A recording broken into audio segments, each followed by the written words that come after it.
Ini sakitnya ya memang dikatakan itu ya kalau di kampung istilah susah. Karena saya sampai 3 kali di ronsen tidak ditemukan sana. Penyakitnya 3 kali tidak ditemukan, tetapi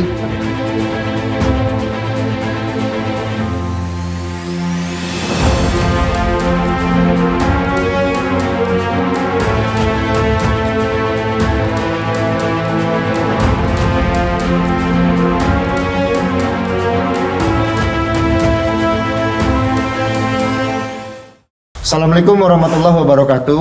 Waalaikumsalam warahmatullahi wabarakatuh. Sahabat-sahabat Al-Makkah, terima kasih masih ketemu dengan kami Al-Makkah Foundation dalam acara Pesantren Berbicara.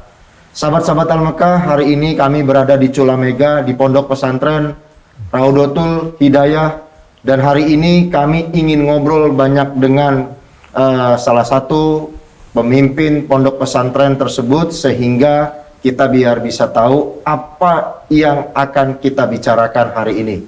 Sahabat-sahabat Al-Makkah, terima kasih masih terus menyaksikan kami dalam acara Pesantren Berbicara, sehingga kami bisa menyuguhkan dan memberikan beberapa banyak hal tentang pondok pesantren. Assalamualaikum, Kang Iip. Waalaikumsalam warahmatullahi wabarakatuh. Salam sehat dulu kita, Kang. Iya.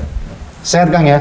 Alhamdulillah satu. Kang, sebelum kita mulai, masker kita buka karena kita tetap menjaga protokol kesehatan dan kita juga sudah periksa antigen. Silakan, Kang.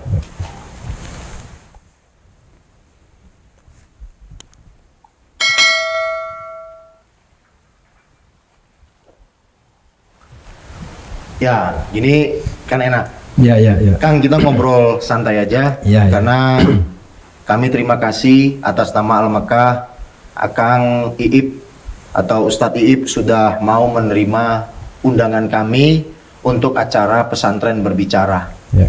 Kami ingin berbagi kepada sahabat-sahabat Al-Makkah yang ada di luar sana agar teman-teman tahu bagaimana pondok pesantren yang Ustadz Iip pimpin sekarang ini sudah seperti apa.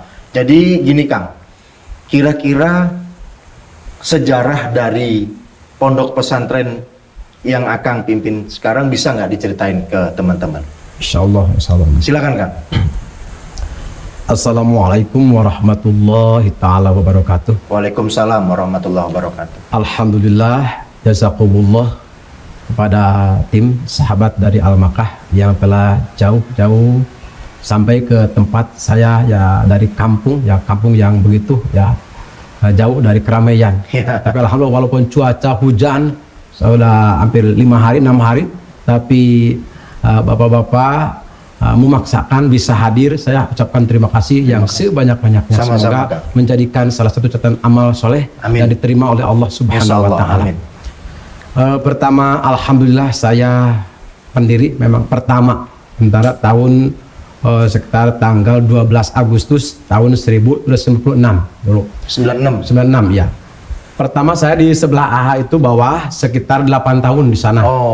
Karena saya sering sakit-sakit ya, sampai saya berobat kemana-kemana ya, memang akhirnya saya melihat tempat yang begitu nyaman, dan saya sekitar tahun 2005 saya pindah ke sini.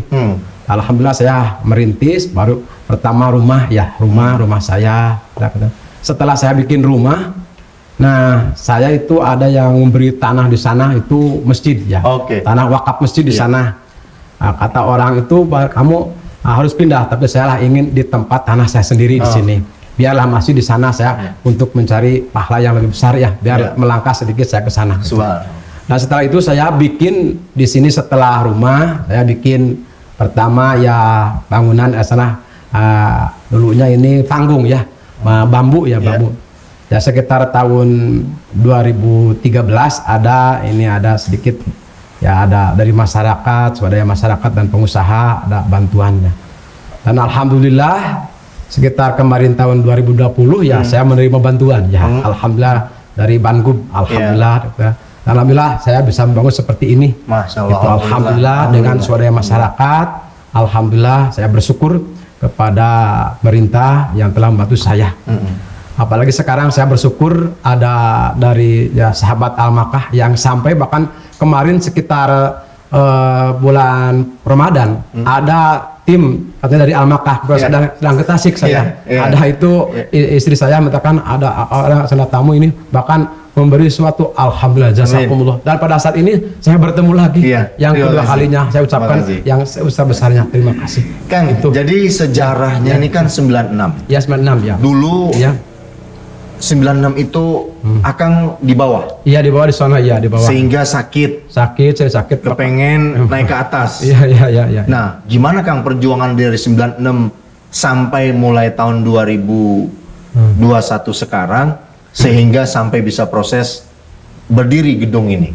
Ya, alhamdulillah pertama saya dengan sekuat tenaga saya berjuang sekemampuan saya dengan keluarga bahkan dengan saudara bahkan masyarakat. Alhamdulillah mendukung saya sampai itu saya bikin masjid dulu setelah rumah masjid itu alhamdulillah itu masjid yang di bawah itu alhamdulillah dan itu lalu saya membangun tempat seperti ini ya perjuangannya alhamdulillah dengan swadaya masyarakat juga ada bantuan dari pemerintah juga dari pengusaha alhamdulillah. Jadi Pak Ustadz Iip adalah generasi pertama. Iya, pertama membangun saya ini dengan generasi pertama. Iya. Dengan banting tulang.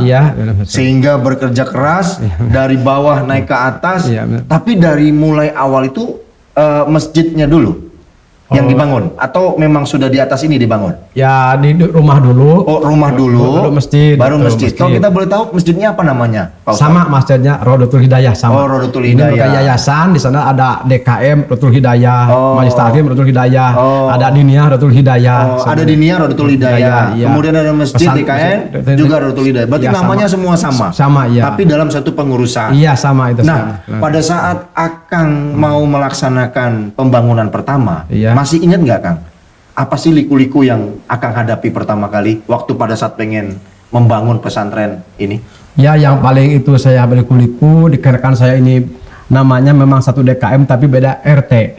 Orang sana menyuruh saya ke sini takut katanya mengusir. Orang sini membantu takut itu merebut. Sehingga saya tidak bicara ke orang sini pasti siapa saja yang mau saya mencarilah hanyalah ridho Allah. Saya keputusan Allah. Tidak saya pernah berbicara dengan orang sana takut katanya takut dikatakan mengusir orang RT RT Babakan. Ini kan RT-nya Semarang namanya. Jadi ada 2 RT dong berarti.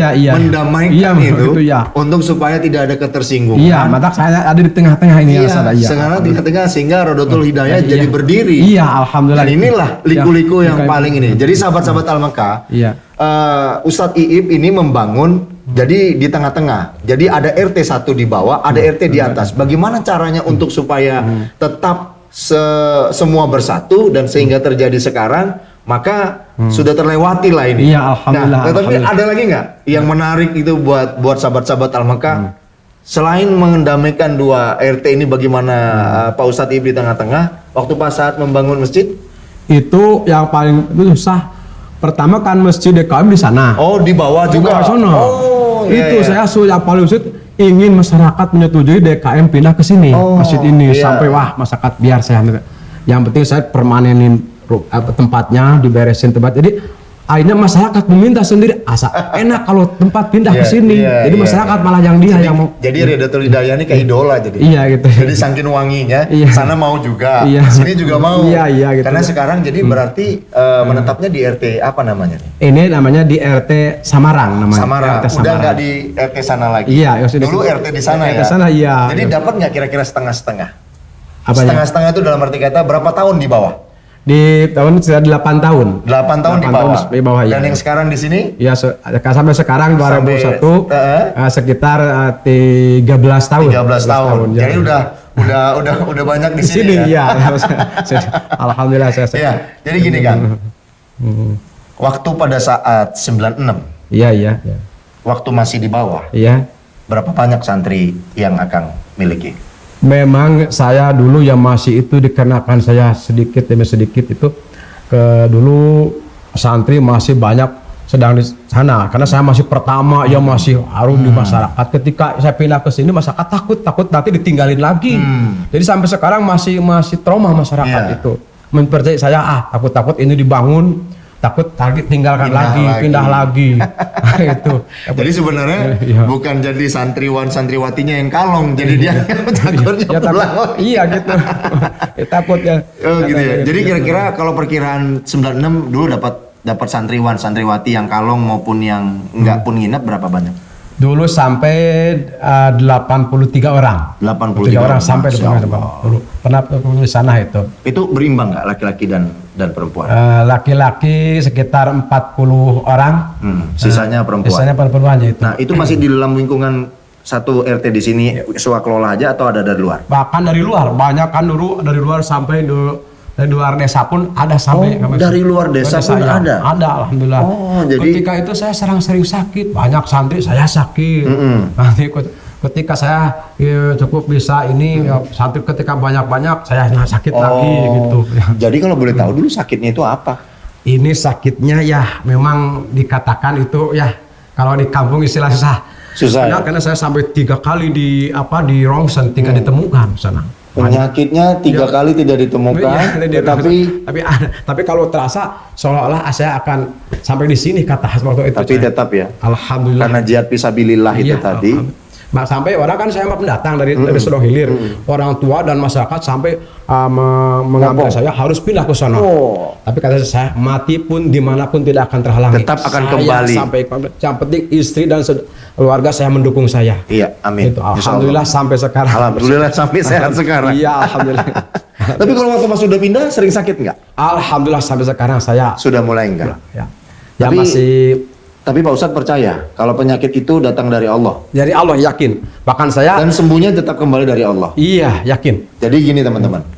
Pak Ustadz ini sering sakit dulu. Tahun 96 mendirikan pesantren itu belum di tempat yang kita ada sekarang kita duduki, masih di bawah. Tapi beliau dengan 80 orang setengahnya santriwan dan santriwati, akhirnya beliau tetap terus sampai 8 tahun berkarya di pondok pesantren sekarang ini dan sekarang pindah sudah 13 tahun. Kan dari santri dulu biaya untuk menghidupkan pesantren dari mana kan?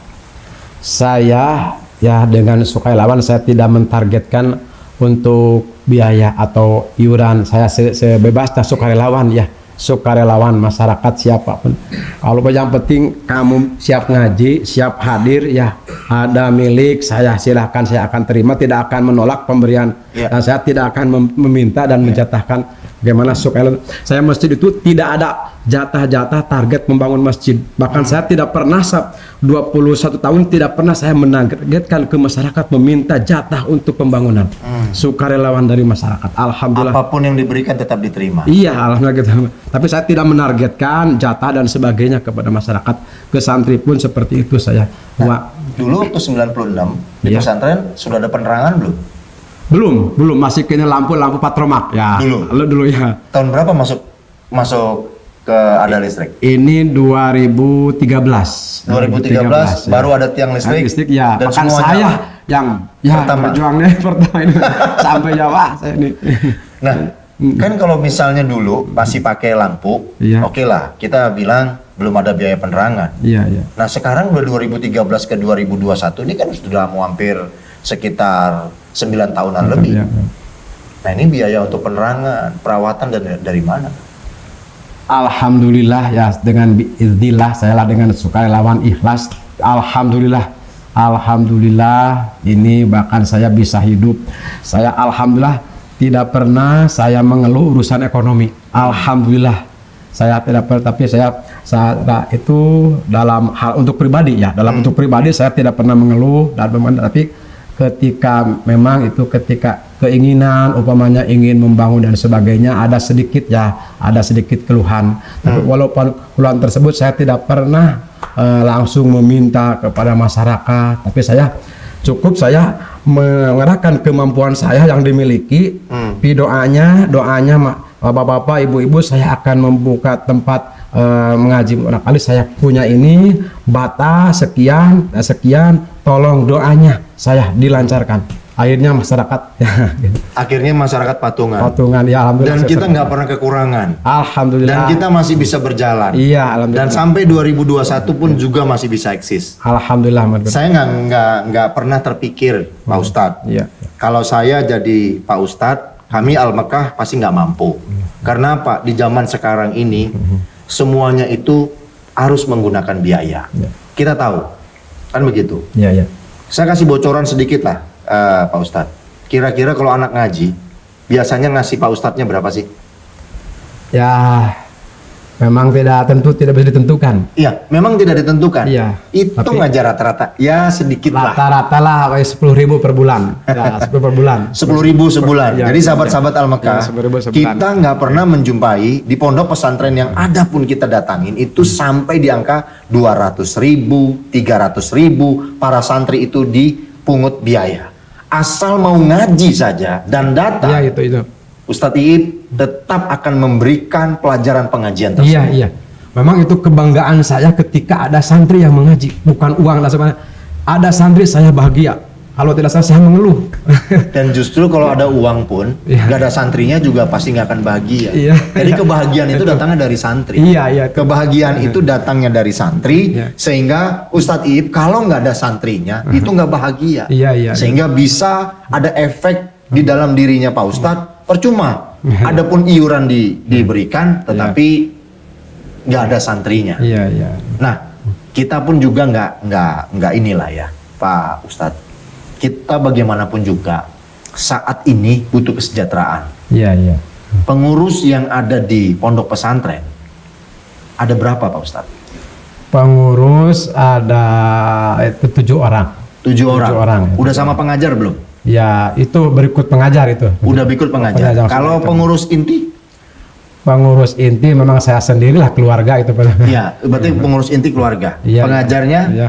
Nama ada dua anak santri saya, adik saya. Itu dari luar apa dari wilayah sini? Atau Karang Taruna, remaja masjid, atau guru dari pesantren lain yang diambil sama Pak Ustadz Iip? Ya, biasanya saya bulan kali mengambil dari luar gitu, kali-kali saya sharing seperti yang tadi Pak Ustadz Sohib gitu ya, saya diambil sekitar desa ini, kali-kali memberi masukan kepada saya. Dan ini kebanyakan ada dari Karang Taruna. Ada itu dari alumni yang diambil sekitar daerah sinilah gitu. Oke. Mengabdi untuk pesantren. Iya betul. Guru ini dari pagi sampai malam akan pagi lagi ya. Jadi waktunya ngaji sore, nanti malam, pagi ya. Tiga waktu ya. Ustadz, kan guru-guru kita ini punya keluarga. Iya. Kalau mengabdi kepada santri dan pesantren, kan butuh biaya. Iya. Pak Ustadz, bagaimana cara ngatur biaya untuk supaya pengajar tetap adalah bawa rezeki pulang ke rumah? Ya. Yang penting saya transparan, sedikit saya membalikan, punya kebahagiaan, punya rezeki, saya selalu terbuka. Nih, Akang punya rezeki, nih coba, nih saya bagi. Setiap ada orang yang saya selalu, sekecil apapun saya selalu diterbukakan kepada, ya apalagi kalau istilah Sunda itu saalit mahi loba walatra gitu. Yang lo banyak gitunya. Yang penting saya sekecil apapun saya selalu terbuka, punya rezeki selalu saya diberikan. Dan sebelum itu saya ilmunya dulu ya. Karena kita tidak mengharapkan, karena saya mengharapkan semua kita lillahi ta'ala. Tapi ini ada sedikit ya, semoga ini menjadikan obat. Menjadi obat penawaran. Ini saya kadang salut gitu kepada para ustadz di pondok pesantren. Teman-teman, saya mau nyampaikan juga beberapa. Nanti jangan lupa lihat di TV Al-Mekah, bisa juga di subscribe, tekan like, kemudian komen dan share kepada teman-teman kita yang di wilayah pesantren dan di lain yang dimanapun. Dan jangan lupa bergabung dengan IG-nya Al-Mekah Foundation, Facebook-nya, kemudian ada website-nya. Bisa nanti dilihat di slideshow pada saat acara podcast ini berakhir, dan teman-teman bisa membantu sahabat-sahabat kita di pondok pesantren Raudatul Hidayah biar supaya kita bisa berbagi bersama. Pak Ustadz, Amin. saya pernah berbicara ke tempat sahabat-sahabat yang lain. Iya. Pasti ada fasenya, Pak Ustadz, kondisi rezeki lagi nggak ada. Komplain nggak para pengurus? Alhamdulillah ya memang ketika saya punya rezeki, saya lupa karena menguruskan upahnya bangunan, dan saya umpamanya ada lupa, memang sedikit ada bisikan dari orang lain, mungkin tidak langsung ke saya, mungkin akhirnya saya suka mendengar, ya dekat dan mendengar gitu. Akhirnya saya tidak perlu mendengar permintaan kalian, tapi saya lebih cepat. Nah, ini saya mohon maaf karena kesibukan belum bisa ini ya. Dan itu pasti seadanya kan? Iya, seadanya ya. Seadanya kan? Nah, jadi teman-teman bisa berpikir kalau misalnya 10.000 saja. 10.000 kalau misalnya muridnya cuma ada 50.000, berarti cuma ada sebulan itu kas itu 500.000 rupiah. Kas itu, dan itu pun kalau misalnya semuanya ada rezeki. Iya, itu. Nah, kalau memang lagi nggak ada, ini kemana Kang nyarinya? Ya, cukup kita berdoa saja. Yakin Akang tidak bisa memberi uang saat ini, tapi Akang minta kepada Allah. Ya, semoga. Jadi teman-teman, biarlah saya yang meminta kepada teman-teman, karena bagaimanapun juga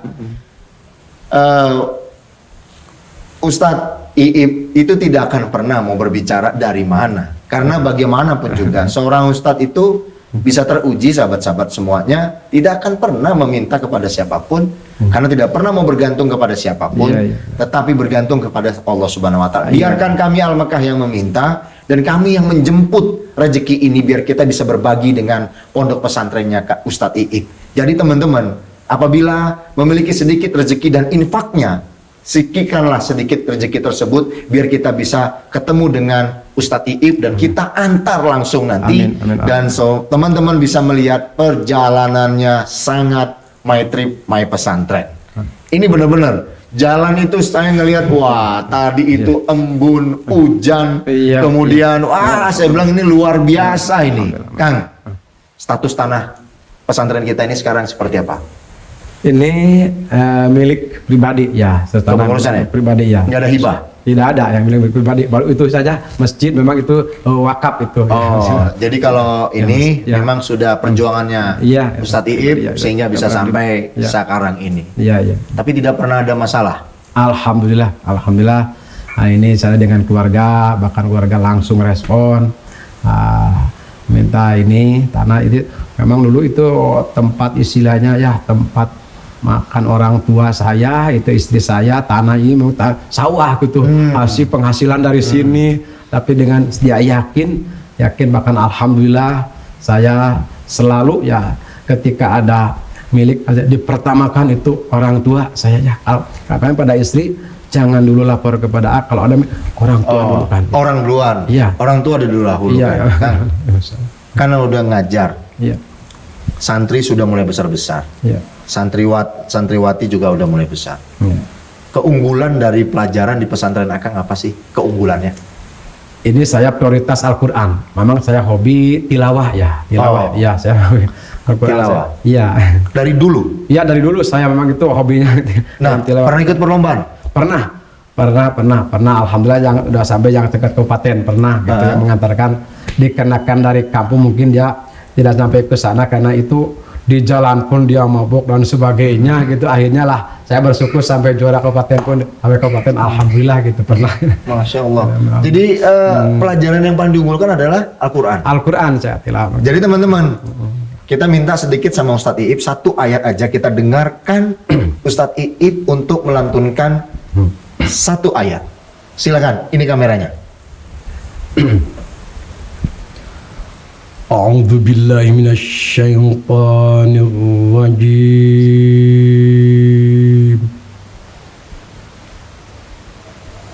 Bismillahirrahmanirrahim. Allah.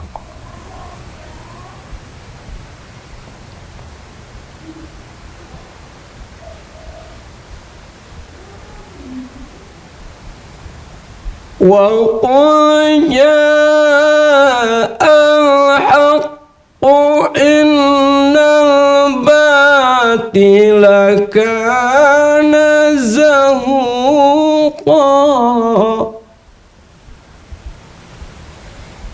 وَنُنَزِّلُ مِنَ الْقُرْآنِ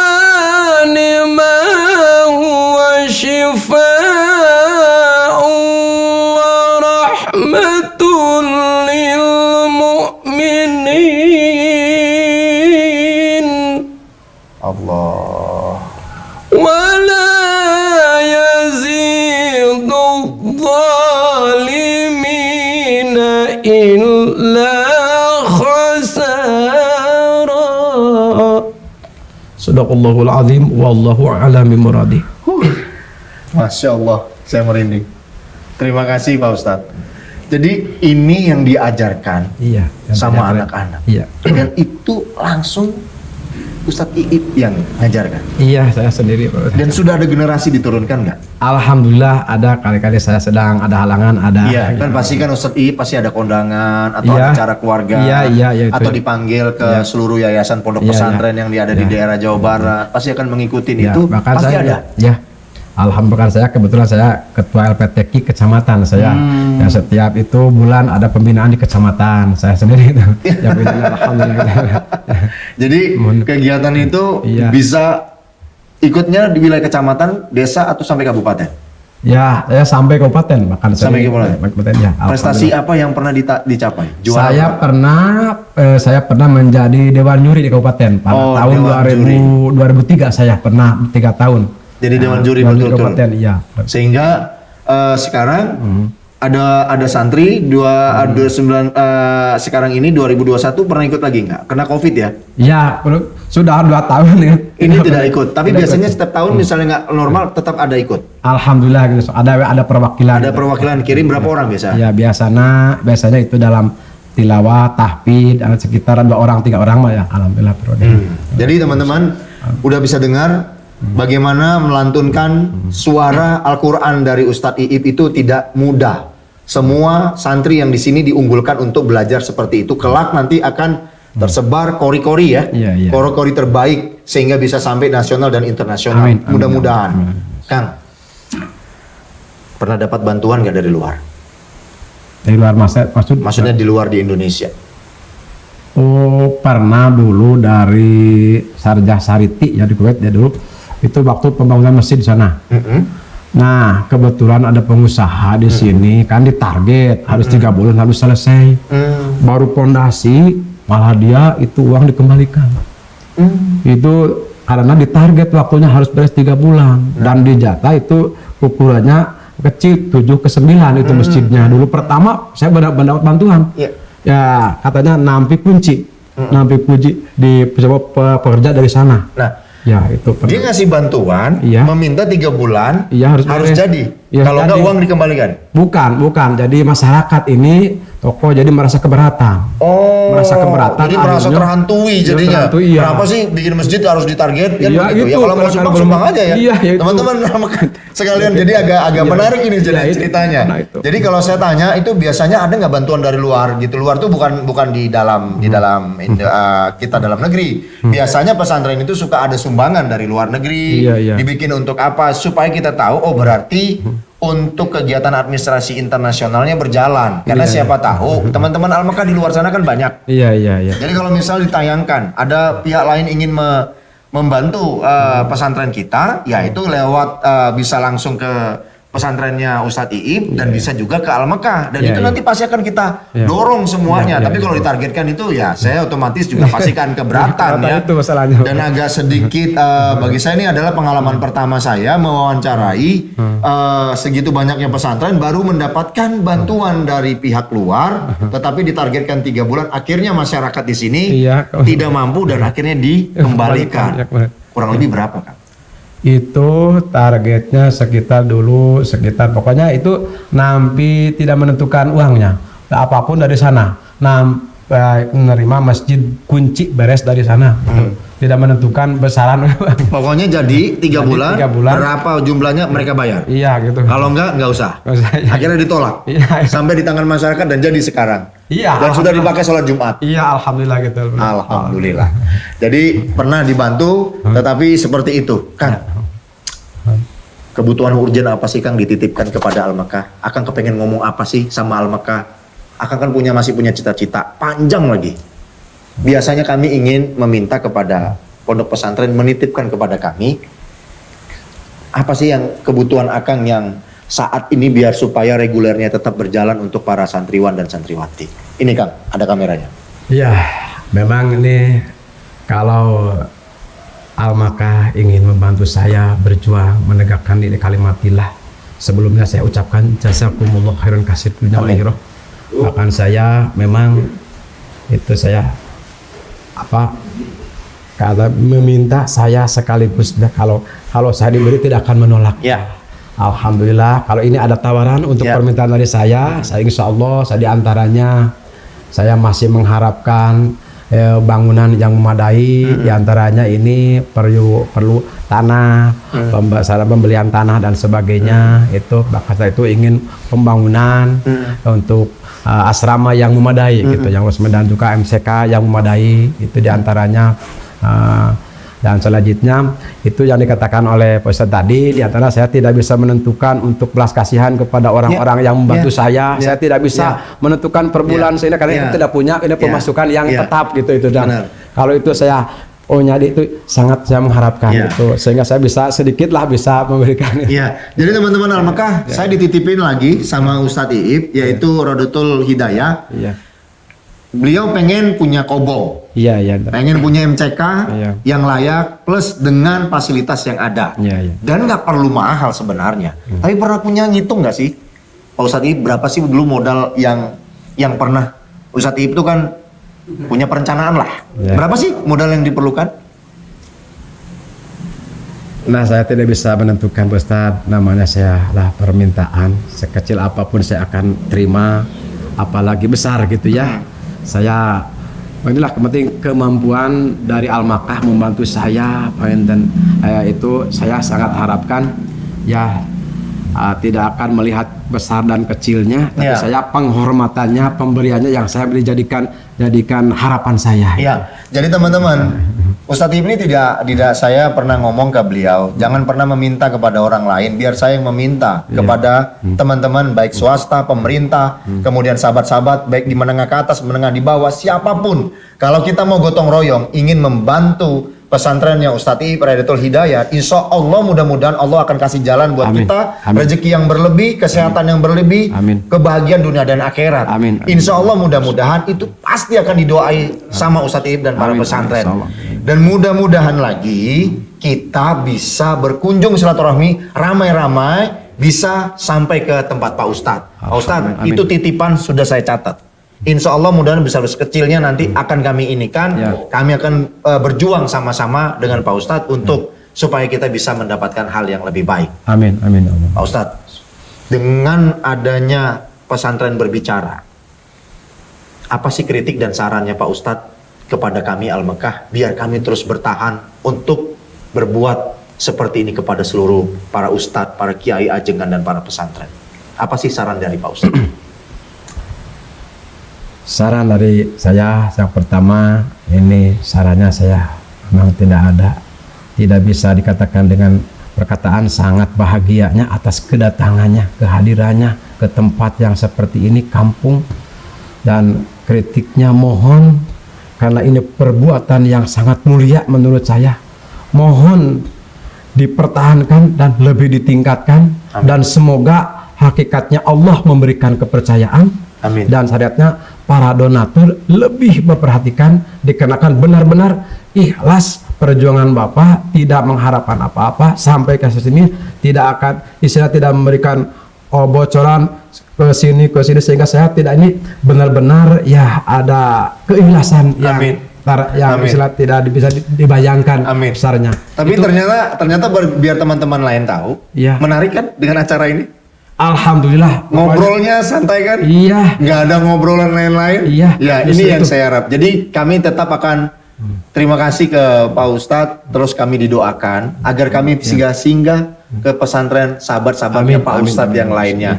Tapi teman-teman yang ingin pesantrennya kami datangi, silakan hubungi kami di hotline-nya kami, baik di IG, di Facebook maupun di websitenya Al-Makah Foundation. Semua bisa dicatat di sekretariat. Kami akan datang kalau kami diundang. Tapi kalau memang teman-teman ingin kita bersama-sama ngobrol di pesantren berbicara, dan kita tetap akan sama-sama kembali. Pak Ustadz, profilnya Pak Ustadz sehari-hari ngapain?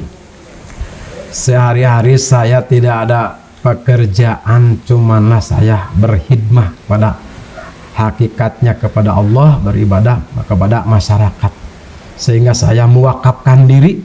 Saya tiada hari Masya tanpa Allah. berjuang. Ya. Saya bahkan ketika saya umpamanya ketika ada selang-selang waktu, ada kali-kali saya pergi ke sawah, ya pergi kebun gitu, atau ada lowongan tidak ada warga yang membutuhkan.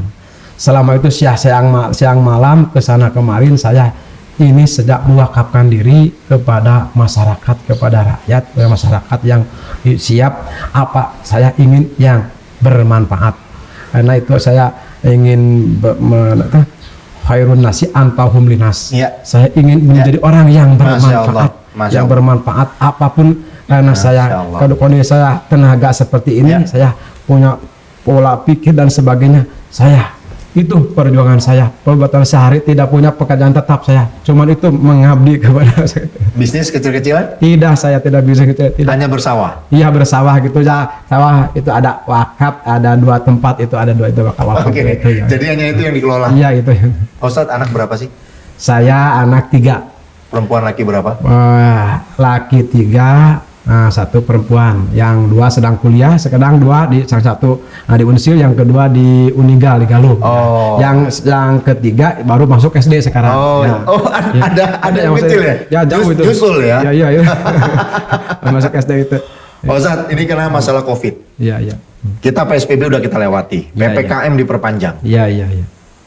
Kalaulah ini begini terus, masih terus mengajar nggak?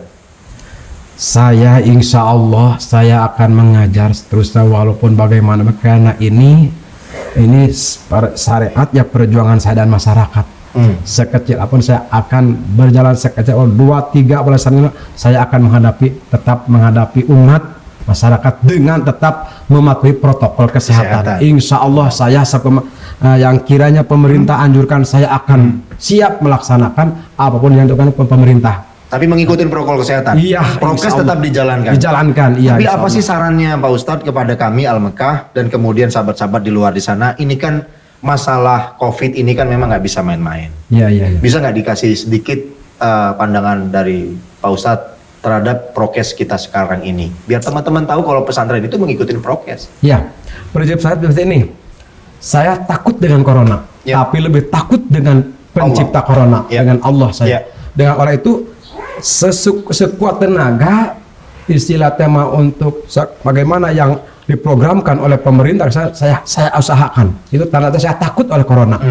Tetapi saya untuk mendekatkan kepada pencipta corona, hakikatnya Allah, saya akan sekuat tenaga berzikir, beribadah kepada Allah. Gitu. Dan tetap menjaga protokol Tetap menjaga kesehatan itu, dan kita tetap menjaga jarak, jaga jarak, cuci tangan, jauhkan kerumunan. Iya, iya, karena pesantren itu adalah tempatnya isolasi. Iya, iya, Pak iya. Ustadz, terima kasih banyak. Iya. Hari ini kita sudah ngobrol, Iya. santai, sehat selalu. Iya. Doakan kami tetap Amin, amin. selalu bersama-sama. Amin, amin, amin. Dan sukses selalu dan tetap jaya Redatul Hidayah. Iya. Jangan sampai kendorkan. Kalau Amin. ada apa-apa, tetap terus kita berhubungan dengan Al-Mekah Foundation. Insya Allah, Sahabat-sahabat Al-Mekah, sampai di sini dulu acara kita. Dan jangan lupa like, share, komen TV Al-Mekah untuk membantu kita semua keluarga-keluarga di pesantren. Jangan lupa share terus ini semua acara dan ikuti di IG, di Facebook, dan di websitenya Al-Mekah Foundation. Terima kasih. Wabillahi taufiq wal hidayah. Assalamualaikum warahmatullahi wabarakatuh. Waalaikumsalam warahmatullahi wabarakatuh.